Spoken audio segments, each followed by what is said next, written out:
ومن ينادسمي الفن بخلوته عزما بهمته شرما لغفوته اجبته مسرعا من اجل دعوته فليدعو يا عبد القادر محي الدين. அவர் சொன்னாராம், யார் ஒருவர் இருட்டிலே அமர்ந்திருக்க வேண்டும், உறக்கம் கலைந்திருக்க வேண்டும், தனித்து இருக்க வேண்டும், எல்லாம் உட்கார்ந்து முஹித் அப்துல் காதிர் ஜிலானி யா முஹித்தீன் என்று 1000 முறை அழைத்தால் நான் அந்த சபைக்கு போயிடுவேன் என்று அவங்க சொன்னதாக இன்னைக்கு மக்கள் நம்புகிறார்களே. முஹித்தீன் என்ற பெயரை சொல்லிக் கொண்டு இன்னைக்கு எத்தனை மக்கள் வழிகேட்டிலே இருக்கின்றார்கள். அவங்க நினைக்கிறாங்க மறுமை நாளில் முஹித்தீன் வந்து நம்மை காப்பாற்றுவார். இது நடக்காது. மறுமையின் நிலையை பற்றி இறைவன் சொல்லுகிறான், மறுமையிலே யாராக இருந்தாலும் அடுத்தவரை பற்றி கவலைப்பட மாட்டார்கள், தன்னுடைய மனைவியை பற்றி சிந்திக்க மாட்டார்கள், தாயை பற்றி சிந்திக்க மாட்டார்கள், பெற்ற பிள்ளையை பற்றி யோசிக்க மாட்டார்கள், நண்பனுக்காக வேண்டி குரல் கொடுக்க மாட்டார்கள். அல்லாஹ் திருமறையை தெளிவுபடுத்தி இருக்கின்றான். அவன் யா நஃப்ஸி தான். இறைவனுக்கு ஆற்றல் உண்டு. இறைவனை விட்டு விட்டு இவங்கள் யாரை அழைத்தாலும் அவர்களுக்கு அணு அளவும் அதிகாரம் கிடையாது. அலகும் அர்ஜுனுன் யம்ஷூன பிஹா அம்லகும் ஐதி யப்திஷூன பிஹா அம்லகும் ஐனுன் யப்ஷூன பிஹா அம்லகும் ஆதானுன் யஸ்மஊன பிஹா. என்ன மாதிரி கேள்விகளை இறைவன் கேட்கின்றான். அல்லாஹ்வை விட்டு விட்டு இவர்கள் யாரை அழைக்கின்றார்களோ அவர்களுக்கு நடக்கின்ற கால்கள் உண்டா, பிடிக்கின்ற கரங்கள் உண்டா, பார்க்கின்ற கண்கள் உண்டா, கேட்கின்ற காதுகள் உண்டா? இறைவன் கேட்கின்றான். தர்கால போய் கோரிக்கை வைக்கிறாங்களே, என்னைக்காவது ஒரு ரிப்ளை பண்ணி அவுளியாவே இந்த நாயகமே அந்த நாயகமே என்று அழைக்கின்றார்களே, என்னத்தான் ரிப்ளை வந்திருக்கா? இதை இறைவன் சொல்றான் திருமறை குர்ஆன். அல்லாஹ் கேட்கிறான், இறந்தவர்களுக்கு எந்த ஆற்றலும் இல்லை, நல்லடியார்களாக இருந்தால் அவர்களுக்கு அல்லாஹ் சொர்க்கத்தை கொடுக்கட்டும், நமக்கு எந்த பிரச்சனையும் இல்லை. அதை விட்டுவிட்டு அந்த மன்னருக்கு சென்று பிரார்த்தனை புரிவது மார்க்கத்திலே உள்ளதா? அஸ்ஸலாமு அலைக்கும் வரஹ்மத்துல்லாஹி வபரகாத்துஹு. கண்ணியத்திற்குரிய எல்லாம் வல்ல ஏக இறைவனின் நல்லடியார்களே, இந்த நிகழ்ச்சியில் இணை வைப்பை வேறறுத்த இப்ராஹிம் நபி என்கின்ற தலைப்பை எனக்கு வழங்கி இருக்கின்றார்கள். தமிழ்நாடு தௌஹீத் ஜமாத்தின் சார்பிலே அழகிய முன்மாதிரி இப்ராஹிம் அலைஹிஸ்ஸலாம் என்கின்ற தலைப்பில் 10 மாத செயல் திட்டத்தை நாம் அறிவித்து கடந்த ஜூன் மாதம் முதல் இந்த பிரச்சாரங்கள் தொடர்ச்சியாக நடைபெற்று வருகின்றன. முஸ்லிம்களை பொறுத்தவரையிலே இப்ராஹிம் அலைஹிஸ்ஸலாம் அவர்கள் மிகச்சிறந்த இறைத்தூதராக இருக்கின்றார்கள். அவர்களை பற்றி திருமறை குர்ஆனை நாம் படிக்கும் போது அதிலே பலவிதமான தகவல்களை இறைவன் பதிவு செய்கின்றான். அவர்களை வெகுவாக பாராட்டுகின்றான். அவர்களுடைய தனித்தன்மையை, அவருடைய நற்குணத்தை, அவருடைய ஈமானிய உறுதியை, அவர் செய்த அழைப்பு பணியை என்பதை பற்றி எல்லாம் பல இடங்களிலே திருக்குர்ஆனிலே அல்லாஹ் பிரதிபலிக்கின்றான். அந்த இப்ராஹிம் நபியினுடைய ஒரு முக்கியமான தன்மை என்னன்னு சொன்னா, இணை வைப்பை வேறறுக்க வேண்டும், படைத்த இறைவனை மட்டுமே வணங்க வேண்டும். இதுதான் இஸ்லாத்தினுடைய கொள்கை. இஸ்லாமிய மார்க்கத்தை நாம் பின்பற்றுகிறோம் என்றால் அதனுடைய அடிப்படை கொள்கை என்ன? லா இலாஹ இல்லல்லாஹ் முஹம்மது ரசூலுல்லாஹ். வணக்கத்திற்குரிய இறைவன் அல்லாஹ்வை தவிர யாரும் இல்லை. முகமது நபி அவர்கள் அல்லாஹ்வுடைய தூதராவார்கள். இந்த இஸ்லாத்தினுடைய அடிப்படை. வணக்கத்திற்குரிய இறைவன் யாரும் இல்லை என்றால் ஒரே ஒரு இறைவன் தான் இருக்கின்றான். முஸ்லிம்களை பொறுத்தவரையிலே எல்லா விதமான பணிகளையும் அவன் தான் செய்கின்றான். உலகத்தை படைத்தது, இந்த உலகத்தை இயக்குவது, அண்ட சராசரங்களை நிர்வகிப்பது, வானங்கள் பூமியை ஏற்படுத்தி இருப்பது, எல்லாவற்றையும் இயக்கக்கூடியவன் அந்த ஒரு இறைவன் தான். அந்த இறைவனுக்கு நிகராக, இணையாக, துணையாக வேறு யாரும் இல்லை. இதுதான் இஸ்லாமிய மார்க்கத்தினுடைய அடிப்படையாக இருக்கக்கூடிய ஒரு விஷயம். இந்த கருத்தை மிக உறுதியாக பின்பற்றிய ஒரு இறைத்தூதர் இப்ராஹிம் அலைஹிஸ்ஸலாம். அவர்கள் செய்த பிரச்சாரத்தின் வாயிலாகவே அதை வெளிப்படுத்துகின்றார்கள். அல்லாஹ்வை வணங்குங்கள் என்று மக்களுக்கு போதித்தார்கள். தன் சமுதாய மக்களிடத்திலே வந்தார்கள். இது காலலி அபிஹி வ கௌமிஹி மா ஹாதிஹி தமாதீல் உள்ளதி அன்தும் லஹா ஆகிபூன். இப்ராஹிம் அலைஹிஸ்ஸலாம் வர்றாங்க. தன்னுடைய தந்தை இடத்திலே, தன் சமுதாய மக்களிடத்திலே கேட்கின்றார்கள். அந்த சமுதாய மக்கள் சில சிலைகளை வழிபட்டுக் கொண்டிருந்தார்கள். கேட்டார்கள், இந்த சிலைகளை நீங்கள் ஏன் வணங்குகிறீர்கள்? அதுக்கு அந்த மக்கள் சொன்னார்கள், காலு வஜத்னா ஆபானா லஹா ஆபிதீன். எங்களுடைய முன்னோர்கள் இவற்றை வணங்க நாங்கள் கண்டோம், எனவேதான் நாங்களும் வணங்குகிறோம். அதை இப்ராஹிம் நபி ஏற்றுக்கொண்டார்களா? லக்கத் குன்தும் வ அன்தும் வ ஆபாவுக்கும் ஃபி லலாலின் முபீன், நீங்களும் உங்களுடைய முன்னோர்களும் அறியாத சமுதாயமாகவே இருந்திருக்கிறீங்க என்று அந்த மக்கள் மத்தியிலே பிரச்சாரத்தை முன்வைத்தார்கள். இன்று ஏகத்துவத்தை உறுதியாக பின்பற்றக்கூடிய நேரத்திலே பல ஊர்களிலே எதிர்ப்புகள் வருவதை நம்ம பார்க்கின்றோம்.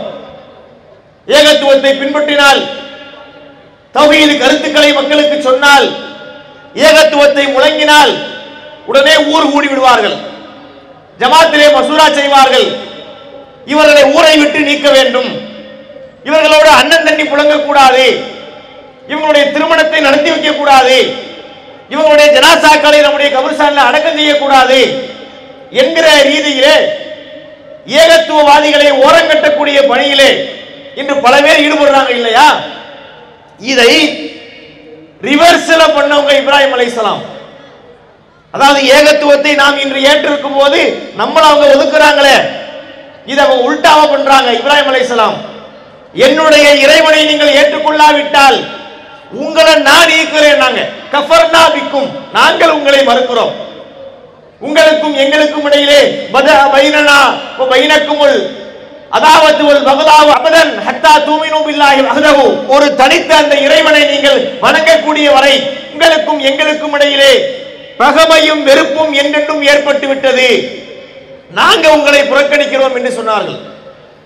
ஏகத்துவத்தை எவ்வளவு உறுதியாக பின்பற்றி ஒரு இறை தூதராக நபி இப்ராஹிம் அலைஹிஸ்ஸலாம் அவர்கள் திகழ்ந்தார்கள் என்பது இதில் நம்ம பெறக்கூடிய கருத்தாக இருக்கின்றது. இறைவனிடத்தில் இருந்து வரக்கூடிய செய்தி என்னவோ அதை அப்படியே பற்றி பிடித்து அதை முழுமையாக பின்பற்றக்கூடிய ஒரு சிறந்த மனிதராக இப்ராஹிம் அலைஹிஸ்ஸலாம் அவர்கள் திகழ்ந்தார்கள். இது கால லஹு ரப்புஹு அஸ்லிம் கால அஸ்லம்து லிரப்பில் ஆலமீன், இப்ராஹிம் நபியினுடைய இறைவன் அவரிடத்திலே கட்டுப்படு என்று சொன்னால் அகிலத்தின் இரட்சகனாகிய அல்லாஹ்வுக்கு கட்டுப்பட்டேன் என்று சொல்லிவிடுவார். இப்படிப்பட்ட ஒரு உறுதிப்பாடு உள்ள இறை தூதருடைய வாழ்வில் இருந்து நாம் பாடம் பெற வேண்டும், படிப்பினை பெற வேண்டும் என்பதுதான் இந்த தலைப்பினுடைய முக்கியமான நோக்கமாக இருக்கிறது. இஸ்லாமியர்களை பொறுத்தவரையிலே இன்று அவங்களுடைய சிந்தனை எப்படி இருக்கின்றது, அவங்களுடைய மார்க்க நிலைப்பாடுகளை எப்படி அமைத்திருக்கின்றார்கள், திருமுறை குர்ஆனுடைய கருத்துக்களை உள்வாங்குகின்றார்களா, திருக்குர்ஆனை எடுத்தாவது படிக்கின்றார்களா? இல்லையே. இஸ்லாமிய மார்க்கம் என்று சொல்லக்கூடிய நேரத்தில் அதை எப்படி நம்ம பார்க்க வேண்டும், அதை எப்படி முடிவு செய்ய வேண்டும், உண்மையான இஸ்லாம் என்பது என்ன என்கிற விழிப்புணர்வே இல்லாமல் இருக்கின்றார்கள். இஸ்லாமிய மார்க்கம் என்பது என்ன, இது யாருக்கு சொந்தமான மார்க்கம்? திருமறை குர்ஆன் இதற்கு விடையளிக்கின்றது. அலா லில்லாஹி தீனுல் ஹாலிஸ். முஸ்லிம்கள் கவனத்தில் கொள்ள வேண்டிய ஒரு முக்கியமான வசனம், அறிந்து கொள்ளுங்கள், இந்த தூய தீனுல் இஸ்லாம் அல்லாஹ்விற்கு சொந்தமானது. இந்த மார்க்கத்திற்கு உரிமையாளர் யார் என்றால் படைத்த ரப்புல் ஆலமீன். அந்த இறைவன் நமக்கு எதை சொல்லுகிறானோ அதை பின்பற்றுவதுதான் முஸ்லிம்களுடைய கடமை. இஸ்லாமிய மார்க்கத்தின் சட்டங்களை நாம் முடிவு செய்ய முடியாது, நாம் அதை பற்றி சிந்திக்க முடியாது, நாம் அதை தீர்மானிக்க முடியாது, நமக்கு அந்த அதிகாரம் கிடையாதுங்க. படைத்த இறைவனுக்கு தான் அந்த அதிகாரம் இருக்கின்றது. திருமறை குர்ஆனை படித்து பாருங்கள், இறைவன் சொல்லுகிறான், இத்தபிஉ மா உன்சில இலைக்கும் மிர் ரப்பிக்கும், உங்கள் ரப்பிடத்தில் இருந்து எது உங்களுக்கு அருளப்பட்டதோ அதையே நீங்கள் பின்பற்றுங்கள். நம்ம எதை பின்பற்ற வேண்டுமா? ஹஜ்ரத் சொன்னாரே, முன்னோர்கள் சொன்னார்கள், பெரியவர்கள் சொன்னார்கள், ஹஜ்ரத்துமார்கள் சொன்னார்கள், பெரிய பெரிய உலமாக்கள் சொன்னார்கள், எங்கள் ஊர்ல உள்ள பெரியவர்கள் சொன்னார்கள், எங்களுடைய தலைவர்கள் சொன்னார்கள். எதையுமே கேட்கக்கூடாது. யார் சொன்னதை கேட்க வேண்டும், யார் அருளியதை கேட்க வேண்டும், இறைவன் அருளியதை கேட்க வேண்டும். லா தத்தபியு மின் தூனிஹி அவுலியா கலீலம் மா ததக்கரூன், இறைவன் சொன்னது அல்லாத வேறு யார் சொன்னாலும் நீங்க அதை பின்பற்றாதீர்கள் என்று திருமறை குர்ஆனிலே அல்லாஹ் எச்சரிக்கின்றான்.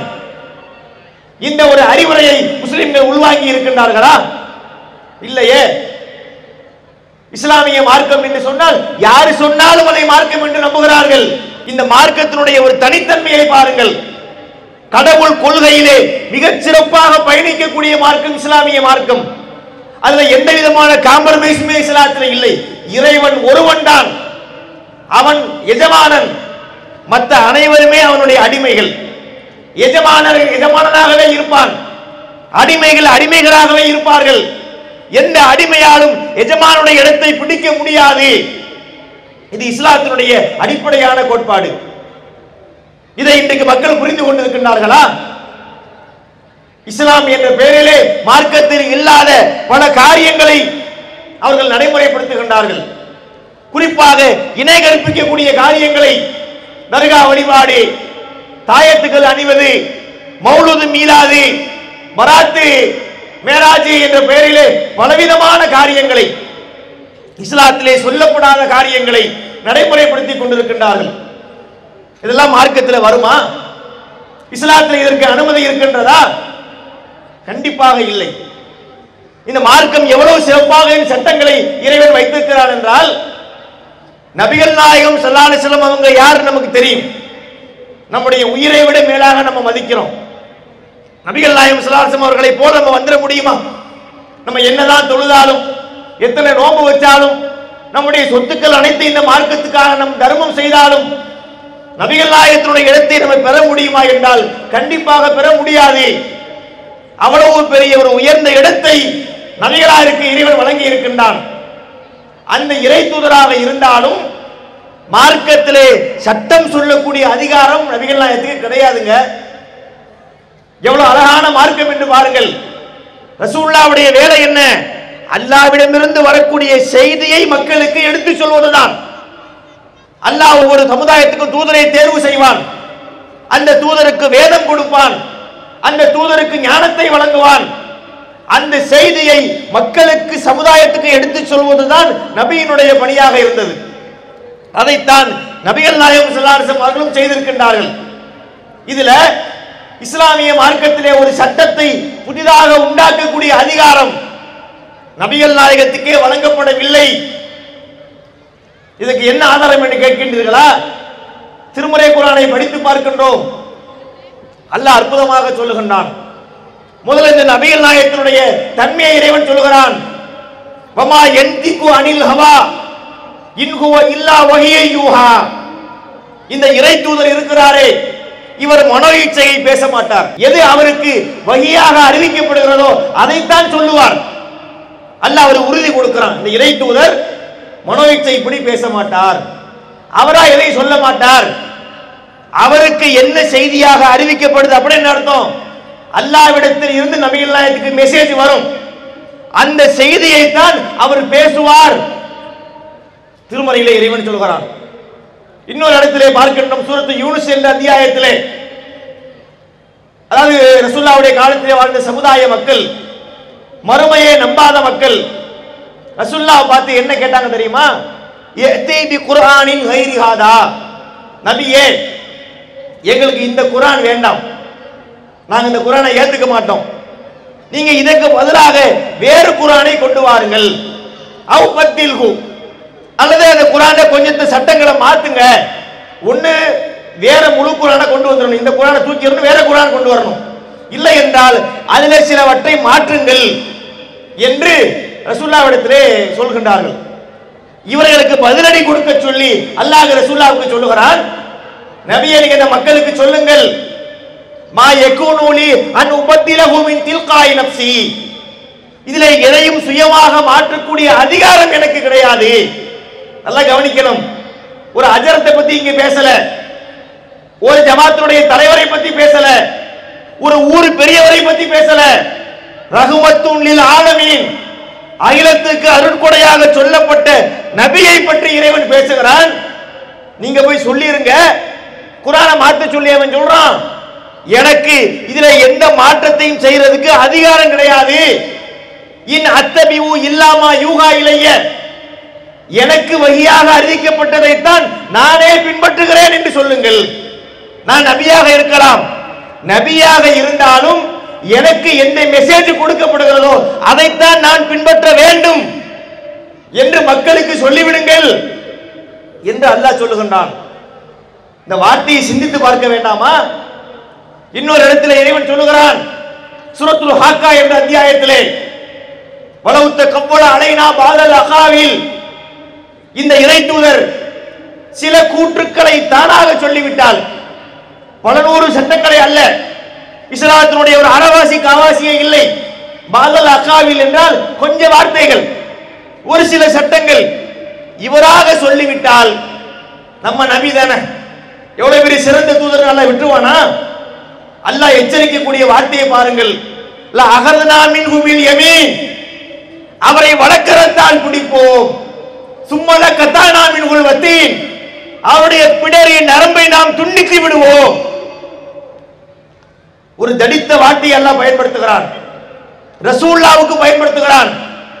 இந்த வசனத்தை வைத்துக் கொண்டு ரசூலுல்லாஹ்வின் மீது அல்லாஹ்வுக்கு சந்தேகம் என்று நினைக்க கூடாது. நபிகளாய் அப்படி செய்ய மாட்டாங்க. பிறகு ஏன் இந்த வசனம் என்றால், இதிலே சமுதாயத்துக்கு ஒரு பாடம் இருக்கிறது. இந்த மக்கள் புரிந்து கொள்ள வேண்டும் இல்லையா? என்னுடைய இறை தூதராக இருந்தாலும் சரி, இஸ்லாமிய மார்க்கத்திலே ஒரு சட்டத்தை ஒருத்தர் கொண்டு வந்தாரு, புதுசா மாத்திட்டாருன்னு சொன்னா நபின்னு பார்க்க மாட்டோம், அவரை வலக்கரத்தால் பிடித்து பிடரின் நரம்பு அறுத்து விட்டுருவோம் என்று இறைவன் எச்சரிக்கிறார். என்றால் வஹி என்பதை எப்படி இறைவன் தன்னிடத்தில் மட்டுமே வைத்திருக்கின்றான்? மார்க்கத்திலே சட்டம் இயற்றக்கூடிய அதிகாரம் வேற எவருக்கும் வழங்கப்படவில்லை. தெல்ல தெளிவாக நமக்கு தெரியுதா இல்லையா? இன்றைய முஸ்லிம்களிடத்திலே இந்த ஒரு மனப்பான்மை இருக்கின்றதா? யாரு சொன்னாலும் மார்க்கம் என்கிறார்கள், சஹாபாக்கள் சொன்னதை மார்க்கம் என்கிறார்கள், இமாம்கள் சொன்னதை மார்க்கம் என்கிறார்கள், அறிஞர்கள் சொன்னதை மார்க்கம் என்கிறார்கள். எல்லா மக்களும் ஒன்று சேர்ந்து இஜ்மா என்று சொல்வார்கள், ஒருமித்த கருத்து, அதையும் மார்க்கம் என்கிறார்கள். அப்ப வகைக்கு என்ன வைத்திருக்குது? அவங்க கூடி மார்க்கத்தை முடிவெடுக்கலாம்னு சொன்னா திருமறை குர்ஆன் எதற்காக அல்லாஹ் வழங்கினான்? அவங்க ஊர் கூடி ஜமாத்து கூடி ஒரு முடிவை எடுப்பதாக இருந்தால் ரசூலுல்லாஹ்வுடைய வாழ்க்கை வழிமுறை எதற்காக? மக்காவிலே 13 ஆண்டு காலம் கஷ்டப்பட்டார்கள், அடிபட்டார்கள், இரத்த கரைக்கு ஆளானார்கள், மதீனாவிற்கு வந்து பசியிலே வாடினார்கள். 23 ஆண்டு கால வாழ்க்கையை இந்த மார்க்கத்துக்காக வேண்டி அர்ப்பணித்து அழகிய கருத்துக்களை கொண்டு வந்து கொடுத்தால் அதை ஓரமா வச்சுட்டு நாங்களா கூடி முடிவெடுப்போம் என்று சொல்வதுதான் இஸ்லாமிய மார்க்கமா? சிந்திக்க கடமைப்பட்டிருக்கின்றோம். இஸ்லாமிய மார்க்கம் என்பது அல்லாஹ்விடமிருந்து அருளப்பட்ட ஒன்றுதான். வஹியை மாத்திரம்தான் முஸ்லிம்கள் பின்பற்ற வேண்டும். இதை இஸ்லாமியர்கள் சரியாக பின்பற்றி இருந்தால் நமக்கு மத்தியிலே எந்த பிரச்சனையுமே வந்திருக்காது, வழிகேடுகள் வந்திருக்காது, தர்கா வழிபாடுகள் வந்திருக்காது, ஷிர்கான காரியங்கள் உருவாகி இருக்காது. என்று பார்க்கின்றோம் எத்தனை விதமான இணை கற்பிப்பு காரியங்களை மக்கள் செய்கின்றார்கள். இறைவன் மற்ற பாவங்களை கூட மன்னிக்கின்றான், தனக்கு இணை கற்பிக்கக்கூடிய பாவத்தை அல்லாஹ் மன்னிக்கவே மாட்டான். இன்னல்லாஹ லா யக்ஃபிரு அன் யுஷ்ரக பிஹி வ யக்ஃபிரு மா தூன ஸாலிக லிமன் யஷா. திருமறை குர்ஆன் அல்லாஹ் சொல்லுகிறான், தனக்கு இணை கற்பிப்பதை அல்லாஹ் மன்னிக்கவே மாட்டான், ஏனைய பாவங்களை தான் நாடியவருக்கு மன்னிப்பான். மனிதர்கள் பலவிதங்களில் பாவம் செய்வார்கள், அந்த பாவங்கள்ல இணை கற்பிப்பதை இறைவன் தனி கணக்கில் வைக்கிறான். இணை வச்சாச்சுன்னா அவன் கதை முடிந்தது. வலா தஜஅலு லில்லாஹி அன்தாதன் வ அன்தும் தஅலமூன், நீங்கள் அறிந்து கொண்டு அல்லாஹ்வுக்கு இணை வைத்து விடாதீர்கள், இணையாளர்களை உண்டாக்கி விடாதீர்கள். இறை ஆற்றலை இன்னொருத்தருக்கு கொடுத்துடக்கூடாது. இணை வைப்பு என்றால் என்ன? அது என்ன இணை வைப்பு? அந்த வாசக அமைப்பே ஒரு மாதிரி இணை வைப்பு அப்படின்னு இருக்குது. பலர் நினைக்கலாம் இணை வைப்பு என்று சொன்னால் இறைவனுக்கு நிகராக இன்னொருவரை நாம் நினைப்பது. அல்லாஹ்வுக்கு இருக்கக்கூடிய ஆற்றலை போல இன்னொருவருக்கும் அந்த ஆற்றல் உண்டு என்று நினைத்தால் அங்கு இணை வைப்பு வரும். இறைவனுக்கு செய்யக்கூடிய வணக்கத்தை இன்னொருவர்கிட்ட போய் செஞ்சா அங்கு இணை வைப்பு வரும். இன்று மக்கள் மத்தியிலே எத்தனை விதமான இணை வைப்பு காரியங்களை செய்கின்றார்கள்.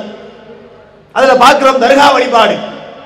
தமிழகத்திலே எத்தனை ஊர்களிலே தர்காக்களை கட்டி வைத்திருக்கிறார்கள். மவுண்ட் ரோட்ல தர்கா கட்டி வைத்திருக்கிறாங்க. சென்னையிலே மவுண்ட் ரோட்ல தர்கா வைத்திருக்கின்றார்கள், ஏர்வாடியிலே வைத்திருக்கின்றார்கள், நாகூர்ல வைத்திருக்கின்றார்கள், முத்துப்பேட்டையிலே வைத்திருக்கின்றார்கள். எத்தனை ஊர்கள்ல முஸ்லிம்கள் பரவலாக அதிகமாக வாழக்கூடிய பகுதியில் கண்டிப்பாக நீங்கள் தர்காக்களை பார்க்கலாம். தர்கா என்பது என்ன? ஒரு காலத்திலே வாழ்ந்து மரணித்த மனிதர்கள், அவங்க நல்ல முஸ்லிம்கள் என்று இவர்கள் சொல்கின்றார்கள். நல்ல முஸ்லிம்களாக இருக்கட்டும், பிரச்சனை இல்லை. ஒருத்தர் நல்லவராக இருந்து மௌத்தாயிட்டாருன்னு சொன்னா அவர் அவுலியான்னு சொல்லி பட்டம் கொடுக்கலாமா? அவர் மன்னரைக்கு போய் நம்ம கோரிக்கை வைக்கலாமா? இறந்ததுக்கு பிறகு அவருக்கு காது கேட்குமா? காது கேட்கும் என்று நினைத்தால் அது இஸ்லாமிய மார்க்கத்துடைய ஒரு அடிப்படையா? சிந்திக்க கடமைப்பட்டிருக்கின்றோம். இறந்தவர்களை போய் அழைத்து விட்டால் அவர்கிட்ட இஸ்லாம் கிடையாது, லா இலாஹ இல்லல்லாஹ்வை விட்டு அவர் வெளியேறி விடுகின்றார். அல்லாஹ்வை விட்டு பிறரை அழைக்கக்கூடிய மனிதர்களை இறைவன் பல இடங்களில் எச்சரிக்கின்றான். அல்லாஹ்வை விட்டு இவர்கள் யாரையெல்லாம் அழைக்கின்றார்களோ, லா யம்லிகூன மின் கித்மீர், இறைவனுக்கு ஆற்றல் உண்டு. இறைவனை விட்டு இவர்கள் யாரை அழைத்தாலும் அவர்களுக்கு அணு அளவும் அதிகாரம் கிடையாது. அலகும் அர்ஜுனுன் யம்ஷூன பிஹா அம்லகும் ஐதி யப்திஷூன பிஹா அம்லகும் ஐனுன் யுப்சிரூன பிஹா அம்லகும் ஆதானுன் யஸ்மஊன பிஹா. என்ன மாதிரி கேள்விகளை இறைவன் கேட்கின்றான். அல்லாஹ்வை விட்டு இவர்கள் யாரை அழைக்கின்றார்களோ அவர்களுக்கு நடக்கின்ற கால்கள் உண்டா? பிடிக்கின்ற கரங்கள் உண்டா? பார்க்கின்ற கண்கள் உண்டா? கேட்கின்ற காதுகள் உண்டா? இறைவன் கேட்கின்றான். தர்கால போய் இவங்க கேட்கிறாங்க பாருங்க, தர்கால போய் கோரிக்கை வைக்கிறாங்களே, என்னைக்காவது ஒரு ரிப்ளை பண்ணி இருக்கிறாரா? அவுலியாவே, இந்த நாயகமே, அந்த நாயகமே என்று அழைக்கின்றார்களே, என்னத்தான் ரிப்ளை வந்திருக்கா? இந்த கேள்வியை நம்ம கேட்டோம்னு வைங்க, குண்டக்க மண்டக்க பேசுறான், உதர்க்கவாதி என்பார்கள். இதை இறைவன் சொல்றான் திருமறை குர்ஆன். அல்லாஹ் கேட்கிறான். இப்படி இறந்தவர்களுக்கு எந்த ஆற்றலும் இல்லை. நல்லடியார்களாக இருந்தால் அவர்களுக்கு அல்லாஹ் சொர்க்கத்தை கொடுக்கட்டும், நமக்கு எந்த பிரச்சனையும் இல்லை. அதை விட்டு அந்த மன்னரைக்கு சென்று பிரார்த்தனை புரிவது மார்க்கத்திலே உள்ளதா? ஒருத்தர் இறந்துட்டாருன்னு சொன்னா அவருடைய நிலை என்ன? இந்த கருத்தை மாத்திரம் வைத்துக் கொண்டு தர்கா வழிபாட்டுக்கு ஒரு நீங்கள் முற்றுப்புள்ளி வைத்து விடலாம். ஒருத்தர் இறந்து விடுகின்றார். இஸ்லாமிய மார்க்கத்துடைய அடிப்படையிலே இரண்டு விதமான நிலை இருக்கின்றது. இறப்புக்கு பிறகு இறந்தவரை போய் அடக்கம் பண்றாங்கன்னு வைங்களேன், அடக்கம் செய்த கொஞ்ச நேரத்தில் மாணவர்கள் வருவார்கள், முன்கர் நக்கீர் வருவார்கள். வந்து அந்த இறந்தவர்கிட்ட கேள்விகள் கேட்பாங்க. மன்ற பூக்க, உன்னுடைய இறைவன் யார் என்று பல கேள்விகளை கேட்பார்கள். அவர் நல்லடியாராக இருந்தால் எல்லா கேள்விகளுக்கும் பதிலளிப்பார். பதிலளித்த உடனே அவருக்கு சொர்க்கத்தை பற்றி நற்செய்தி சொல்லப்பட்டு விடும். அவர் மகிழ்ச்சி அடைந்து விடுவார். மகிழ்ச்சி அடைந்து அவர் அங்கிருந்து கிளம்புறதுக்கு ரெடியாகிறார். எங்க ரெடியாகிறார்? வீட்டுக்கு போறதுக்கு ரெடியாகிறார். எதற்காக? இந்த தகவலை சொல்றதுக்காக. ஏன்னா எப்பேற்பட்ட ஒரு விஷயத்தை சாதித்திருக்கிறார், சொர்க்கத்துக்கு போக போறாரு, அந்த தகவலை சொல்லணுமா இல்லையா வீட்டுக்கு? அவர் அங்கிருந்து ரெடி ஆகிறார். அப்ப அங்க அவங்களுக்கு சொல்லப்படும், நீ இங்கிருந்து போக முடியாது. நம்க நவுமத்தில் அரூஸ், நீங்கள் புதுமா பிள்ளையை போன்று உறங்கி விடுங்கள். அரூஸ் என்ற வார்த்தைக்கு புதுமா பிள்ளைன்னு அர்த்தம். புதுமா பிள்ளையை போன்று நீங்கள் உறங்குங்கள். உறங்க வைக்கப்படுறாங்க. எவ்வளவு நேரத்துக்கு உறங்குவார்கள்? ஒரு வாரம் 2 வாரத்துக்கு உறங்குவார்களா? இல்லை. கியாமத் நாள் வர்ற வரை அல்லாஹ் இந்த உலகத்தை அழிச்சு மீண்டும் எழுப்புவானே, அது வரைக்கும் அவங்க உறங்குறாங்க. நல்லடியாருடைய நிலை இப்படி இருக்கிறது. இவங்க யாரே அவுலியா என்று வச்சுக்கிட்டு போய் அங்கே கோரிக்கை வைக்கிறாங்களோ, அவுலியாவே எங்களுக்கு பாஸ்போர்ட் கொடுங்க, விசா கொடுங்க, எங்களுக்கு கல்வி கொடுங்க, எங்களுக்கு படிப்பு கொடுங்க, நோயை ஓட்டுங்க, பேயை ஓட்டுங்கன்னு சொல்லி தர்காக்களை போய் முறையிடுறாங்களே, இவங்களுடைய கோரிக்கையை முதல்ல அவங்க காது கொடுத்து கேட்பாங்களான்னா கேட்க மாட்டாங்க. மார்க்கத்தின் அடிப்படையிலே, நபி அவங்க சொன்ன சட்டத்தின் அடிப்படையிலே இறந்தவர்கள் நல்லடியார்களாக இருந்தால் அவங்க மன்னரையிலே உறங்கிக் கொண்டிருப்பார்கள். இது ஒரு வகை. இன்னொரு வகையினர் யார்? அவர்கள் பாவிகள். அவங்க பல குற்றங்கள் புரிந்திருப்பார்கள். அவங்ககிட்ட மலக்குகள் வந்து கேள்வி கேட்கிறாங்க, முன்கர் கேட்கிறாங்க, மன் ரப்புக்க, உன் இறைவன் யார்? இன்னும் பல கேள்விகளை கேட்பார்கள். அதுக்கு பதிலளிக்கின்றாங்க, ஹாஹாலா அதிரி, ஹாஹாலா அதிரி, எங்களுக்கு தெரியாதுங்க, எங்களுக்கு தெரியாதுங்க என்று சொல்லுவார்கள். பிறகு அவர்களுக்கு அங்கே மன்னரையிலே வேதனை நிறைவேற்றப்படும், தண்டிக்கப்பட்டு கொண்டே இருப்பார்கள். அவருடைய கபர் அவர்களை நெருக்கும். அவருடைய விலா எலும்புகள் ஒன்றோடு ஒன்று கோர்த்து கொள்ளக்கூடிய அளவிற்கு அந்த கபருடைய நெருக்கம் கடுமையாக இருக்கும். இன்னும் பல தண்டனைகள் அவர்களுக்கு வழங்கப்படும்.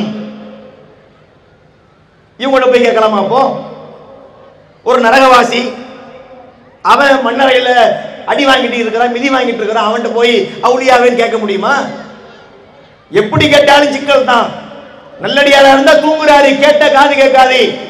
கெட்டவராக இருந்தால் அவருக்கு அடி விட்டுக்கிட்டு இருக்கு, அவன்கிட்ட போய் நம்ம கேட்க முடியுமா? முதல்ல நம்ம இங்கே எழுப்பக்கூடிய ஓசை, இந்த சத்தம் மண்ணறைக்கு போகுமா என்றால் போகாது. பரிசகுன் இலா யௌமி யுபாஸூன் அல்லாஹ் சொல்லிவிட்டான்.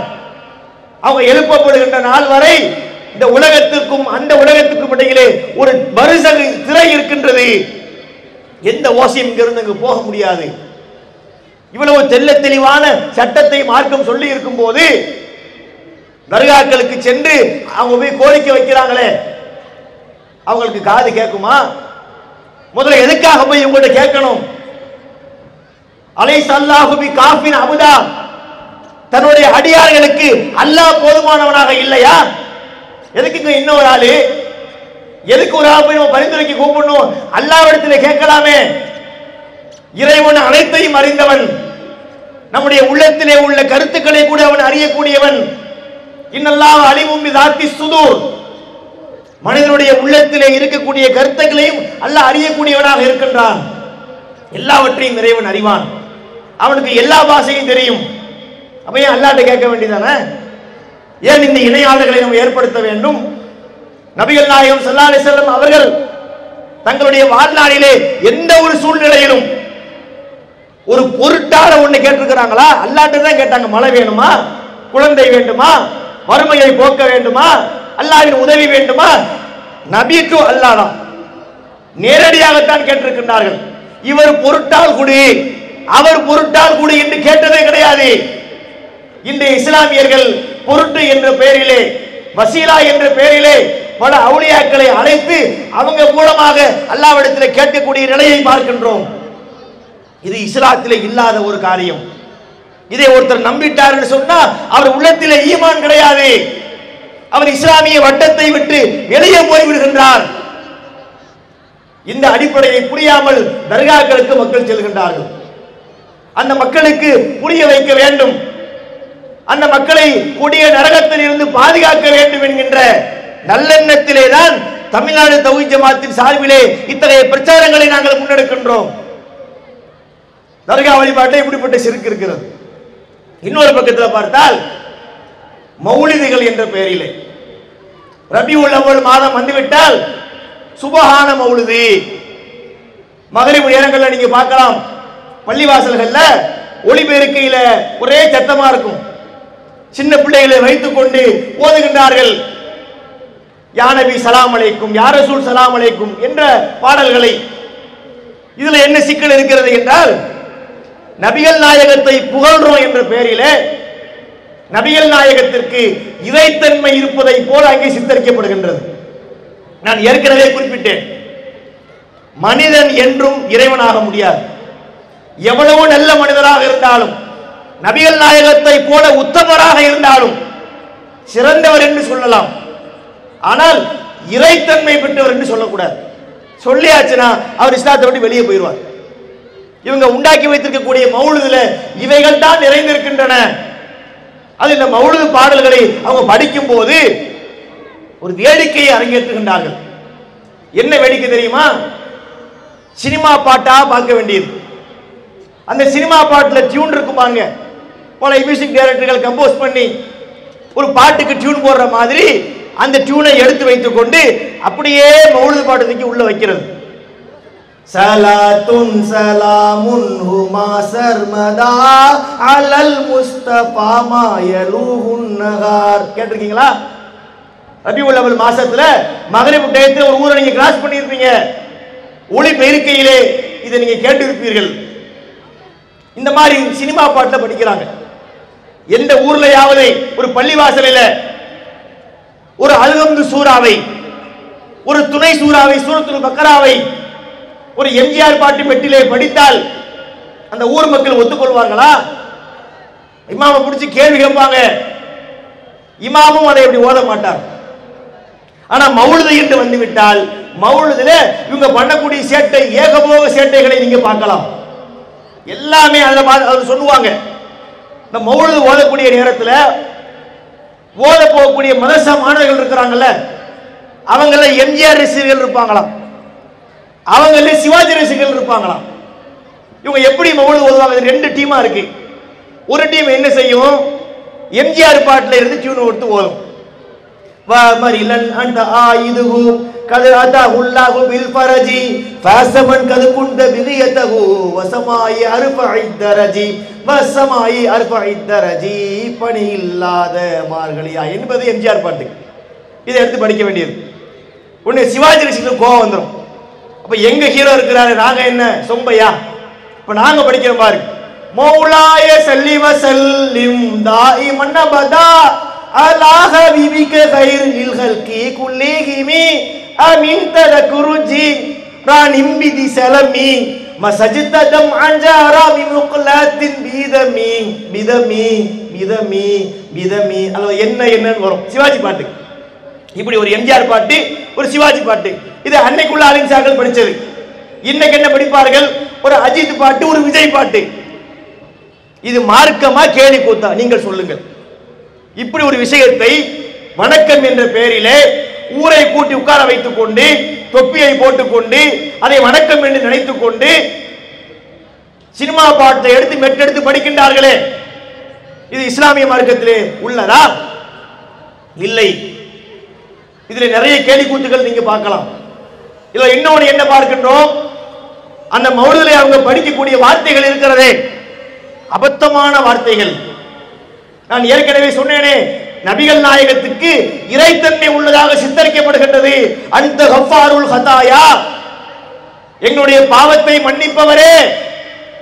யாரை பார்த்து? அல்லாஹ்வை பார்த்து அல்ல. அல்லாஹ்வை பார்த்து சொன்ன பிரச்சனை இல்லை, நபியை பார்த்து பாவத்தை மன்னிக்கிறவரே. பாவத்தை மன்னிக்கிறது நபிகள் நாயகமா? யா மன்த மாதா வஜ்தரம் துபு வாய்த்தரிஃபு வர்ஜுல் கரம் வல்துபி மன் அஹ்லல் ஹரம் நூலுகு அம்மல் பிலாத். சுபான மௌலிதில் படிக்கின்றார்கள், குற்றம் செய்தவனே நீ பாவ மன்னிப்பு தேடு, உன்னுடைய குற்றத்தை ஒப்புக்கொள், இந்த நபிட்ட நீ பாவ மன்னிப்பு தேடு, அவர் உங்க பாவத்தை மன்னிப்பாரு. அவருடைய ஒளி உலகெங்கும் வியாபித்திருக்கிறது. இருக்குங்க சுபான மௌலிதில், அஸ்ஸலாமு அலைக்க யா முபரி சகாமி, நோயை நீக்கிறவரே உங்களுக்கு சலாம் உண்டாகட்டும். நோயை நீக்கிறது நபியினுடைய அதிகாரமா? அதிபுல் பஸர் அம்பன்னாஸ் வஷ்பி அந்த ஷாபி லா ஷிஃபா இல்லா ஷிஃபாவுக ஷிஃபா லா யுகாதிரு சகமா. நபிகள் சொல்லி கொடுத்தாங்க, ஒரு நோயாளியை நம்ம பார்க்க போறோம், அங்கே நாம் அவருக்காக செய்ய வேண்டிய பிரார்த்தனை என்ன? இறைவா நீ இவருக்கு குணமளி, நீதான் குணமளிப்பவன், உன்னை தவிர குணமளிப்பவன் யாரும் இல்லை. இந்த வார்த்தைகளை எப்படி அழகா கையாளுறாங்க பாருங்க. இறைவா நீ குணமளி, நீதான் குணமளிக்கிறவன். அந்த அடுத்த வார்த்தை அதை விட வெயிட்டா இருக்கு. லா ஷிஃபா இல்லா ஷிஃபாவுக்க, உன்னை தவிர யாராலும் நிவாரணம் கொடுக்க முடியாது. இது உச்சபட்ச வார்த்தை. இப்படி சொன்ன ரசூலுல்லாஹ்வை பார்த்து நோயை நீக்கிறவரே என்று படிக்கின்றார்களே, இதுதானங்க ஷிர்க்குன்னு நம்ம சொல்றோம். லா துத்ரூனி கமா அத்தரத்தின் நசாரா, நசாராக்கள் எப்படி தங்களுடைய நபியை இறைத்தன்மை பெற்றவராக கொண்டு போயிட்டாங்களோ அந்த மாதிரி நீங்கள் என்னை ஆக்கி விடாதீர்கள். ஆனா அபுதுஹு, நான் அல்லாஹ்வின் அடிமையாவேன். கூலு அப்துல்லாஹி வ ரசூலுஹு, எனவே என்னை அல்லாஹ்வின் அடிமை என்றும் அல்லாஹ்வின் தூதர் என்றும் சொல்லுங்கள். முதல்ல அடிமை, அப்புறம் தான் தூதர். நபிகள் நாயகம் ஸல்லல்லாஹு அலைஹி வஸல்லம் அவங்க 40 வயசில் நபியானாங்க. பிறக்கும் போதே அடிமையா தான் பிறந்தாங்க. மரணிக்கும் போது நபியாக இருந்தாலும் அடிமையாகத்தான் மரணித்தார்கள். இஸ்லாம் சொல்லக்கூடிய தெளிவான கருத்து இது. இந்த கருத்துக்கு மாற்றமாக சுப்ஹான மௌலிது என்ற பெயரிலே நபிகள் நாயகத்துக்கு இறைத்தன்மை இருப்பது போல சித்தரிக்கின்றார்களே, இது தானங்க ஷிர்க்குன்னு நம்ம சொல்றோம். இதனை இணை வைப்பு. இதை ஒருத்தன் நம்பிட்டான்னா அவன் உள்ளத்துல ஈமான் இருக்காது, இஸ்லாத்தை விட்டு அவன் வெளியே போய்விடுவானே.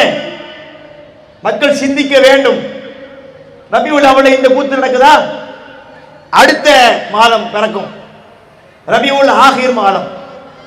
இந்த ரபியுல் ஆகிர் மாதத்துல முஹீத்தீன் மௌலிது ஒன்று ஓதுவாங்க. இந்த முஹியத்தீன் மௌலிது இருக்கு தெரியுமா? இந்த முஹியத்தீன் மௌலிது என்பது அதை விட பெரிய வழிகேடு. இதுல என்ன இருக்குன்னு பார்த்தா, முஹியத்தீன் அப்துல் காதர் ஜீலானி அவருக்கு என்று பல சிறப்புகள் இருக்கிறது. அவர் நம்ம கூப்பிட்டா வருவாருங்கிறாங்க. வமை யுனாதிசிமி அல்பன் பி கல்வத்திஹி அஸ்மம் பி ஹிம்மத்திஹி ஷர்மன் லி கஃவத்திஹி அஜத்துஹு முஸ்ரிஹன் மின் அஜலி தஅவத்திஹி ஃபல் யதுஉ யா அப்துல் காதிர் முஹியத்தீனி. அவர் சொன்னாராம், யார் ஒருவர் 1000 முறை என் பெயரை சொல்லி அழைப்பாரோ, இருட்டிலே அமர்ந்திருக்க வேண்டும், உறக்கம் கலைந்திருக்க வேண்டும், தனித்து இருக்க வேண்டும், இப்படி எல்லாம் உட்கார்ந்து முஹித் அப்துல் காதிர் ஜிலானி யா முஹித்தீன் என்று யார் அழைப்பாரோ, 1000 முறை அழைத்தால் நான் அந்த சபைக்கு போயிடுவேன், அங்கே போய் கேள்விக்கு நான் பதிலளிப்பேன் என்று அவங்க சொன்னதாக இன்னைக்கு மக்கள் நம்புகிறார்களே.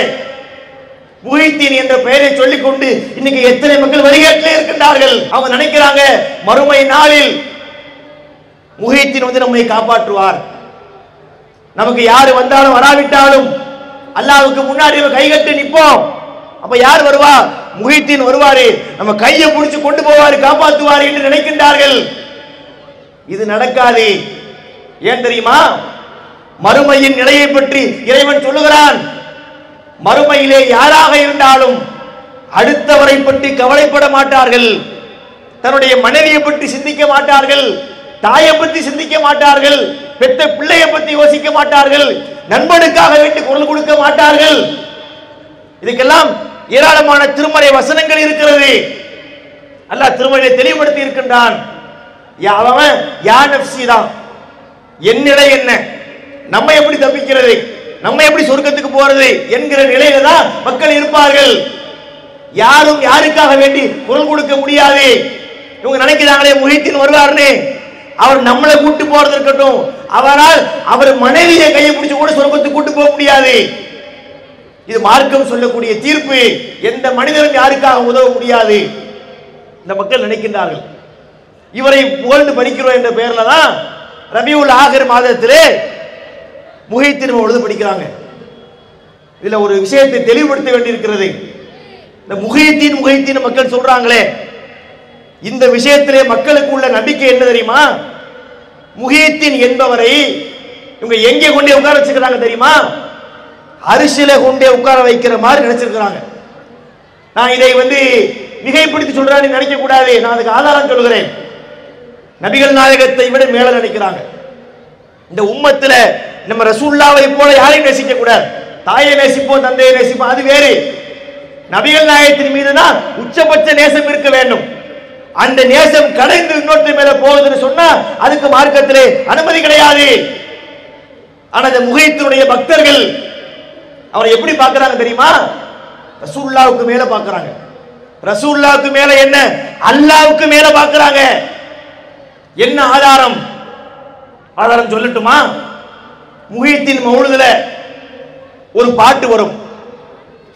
ராபி ஃபஜின் சகீமா மின் குபூதிஹா அய்யுகீமா லம்மா கதா முஸ்தகீமா நாதாஹு அய்யகீவாமி இன்னி லதீனுர் ரஷாதி அய்யைதனி கையுனாதி லக்கும் பிஹி குல்லு நாதி யா முஹித்தீனி ஹாமி.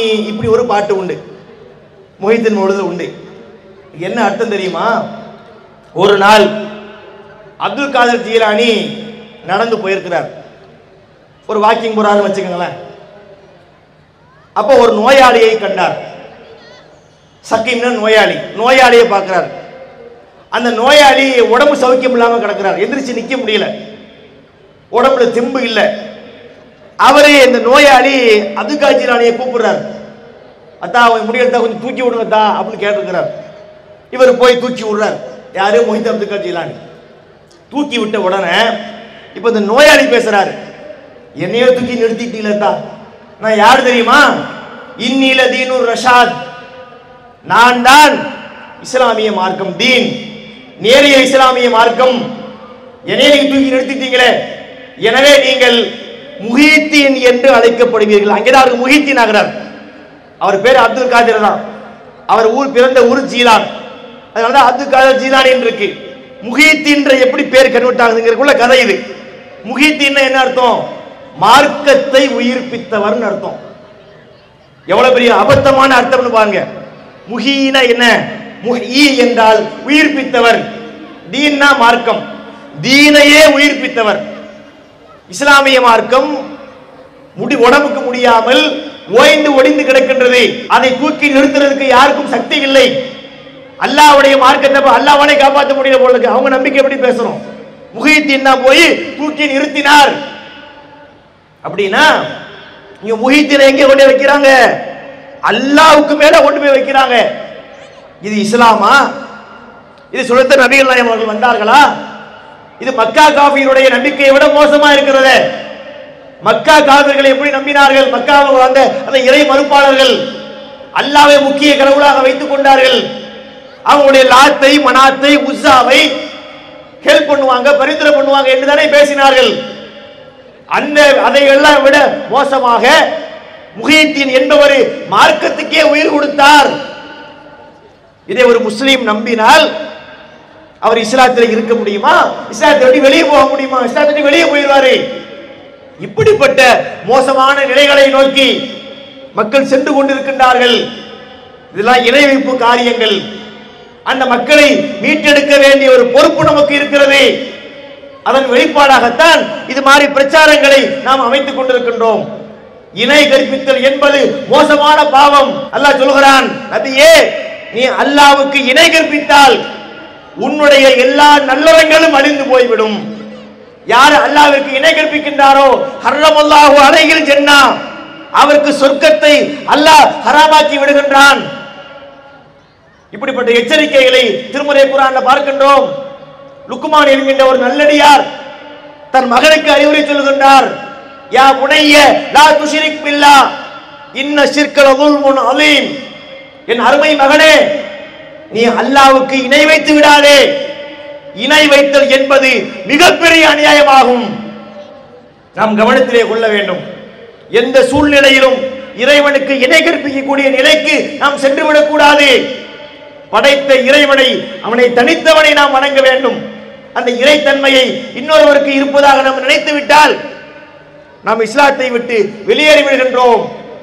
தர்காவுக்கு போய்விட்டால், மௌலிது ஓதிவிட்டால், மார்க்கத்திலே தடுக்கப்பட்ட காரியங்களை செய்துவிட்டால் நிரந்தர நரகத்திலே போய் மாட்டக்கூடிய ஒரு சூழ்நிலை நமக்கு இருக்கின்றது. அல்லாஹ் நம்மை காப்பாற்ற வேண்டும். இன்று பார்க்கின்றோம் பலருடைய நிலை எப்படி இருக்கின்றது. அவங்க சிந்திக்கிறதே கிடையாது. எல்லாம் எங்க பெரியவங்க சொல்றாங்க, தலைவர்கள் சொன்னார்கள், பெரியார்கள் சொன்னார்கள். அல்லாஹ் இதை ஏற்றுக்கொள்வானா? திருமறையில இறைவன் சொல்லுகிறான், யௌம துகல்லபு உஜூஹுகும் பின்னார். சில முகங்களை அல்லாஹ் நரகத்திலே புரட்டுகிறான். அப்போ அந்த மக்கள் புலம்புவார்கள், யாரைத்தனா அத்தான் அல்லாஹ் வ அத்தான ரசூலா. அல்லாஹ்வுக்கு கட்டுப்பட்டிருக்கலாமே, அல்லாஹ்வுடைய தூதருக்கு கட்டுப்பட்டிருக்கலாமே. ரப்பனா இன்னா அத்தானா சாதத்தனா குபரானா அலல்லுன சபீலா. நம்முடைய தலைவர்களுக்கு, பெரியார்களுக்கு நாம் கட்டுப்பட்டோம், நம்மளை வழிகெடுத்து விட்டார்களே. மறுமை நாளில் மனிதனின் புலம்பலை அல்லாஹ் நமக்கு சொல்றான். இந்த நிலைக்கு நம்ம போக வேண்டுமா? இந்த நிலையை பயந்து இன்றே நம்மை மாற்றிக்கொள்ள வேண்டுமா? சிந்திக்க கடமைப்பட்டிருக்கிறோம். அந்த மக்கள் இன்னும் புலம்புவார்கள், இறைவா எங்களை வழிகெடுத்து விட்டார்கள். ரப்பனா ஆத்திஹிம் லஃபை மினல் அஸாப் லன்ஹும் லானன் கபீரா. இவர்களுக்கு, எங்களை வழிகெடுத்த இந்த தலைவர்களுக்கு, இந்த பெரியார்களுக்கு நீ 2 மடங்கு வேதனையை கொடு, அவர்களை சபித்து நாசமாக்கு.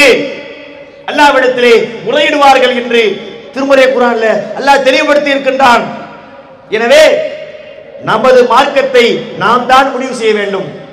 அவர் சொன்னார், இவர் சொன்னார், அதெல்லாம் மார்க்கம் அல்ல. அல்லாஹ் சொன்னால் மார்க்கம், அல்லாஹ்வுடைய தூதர் சொன்னால் மார்க்கம், திருமறை குர்ஆனிலே சொல்லப்பட்டால் மார்க்கம், நபிகள் நாயகத்துடைய வாழ்க்கை வழிமுறை என்றால் அது மார்க்கம்.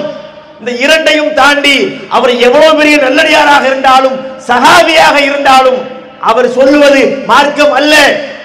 அல்லாஹ் சொன்னது போல இத்தபிஉ மா உன்சில இலைக்கும் மிர் ரப்பிக்கும், உங்கள் ரப்பிடத்தில் இருந்து அருளப்பட்டதையே பின்பற்றுங்கள் என்று சொல்கின்றானே, அந்த செய்தியை உறுதியாக பற்றி பிடித்து அல்லாஹ்வுடைய வேதத்தை, நபியினுடைய போதத்தை சரியாக பின்பற்றி மறுமையிலே வெற்றி பெறக்கூடிய நன்மக்களாக நம்ம மாற வேண்டும். இணை கற்பிக்கக்கூடிய காரியங்களை வெறுத்து ஒதுக்க வேண்டும். பிற மக்களுக்கும் அதை எடுத்துச் சொல்லி அவர்களை நேர்வழிப்படுத்த நம்ம முயற்சிக்க வேண்டும் என்று கூறிக்கொண்டு என்னுடைய இந்த உரையை முடித்துக் கொள்கின்றேன். அஸ்ஸலாமு அலைக்கும் வரஹ்மத்துல்லாஹி வபரகாத்துஹு. இஸ்லாம் மற்றும் சமுதாய செய்திகளை அறிந்து கொள்ள தமிழ்நாடு தௌஹீத் ஜமாஅத் யூடியூப் பக்கத்தை உடனடியாக சப்ஸ்கிரைப் செய்து கொள்ளுங்கள். மேலும் பெல் பட்டனையும் கிளிக் செய்து கொள்ளுங்கள்.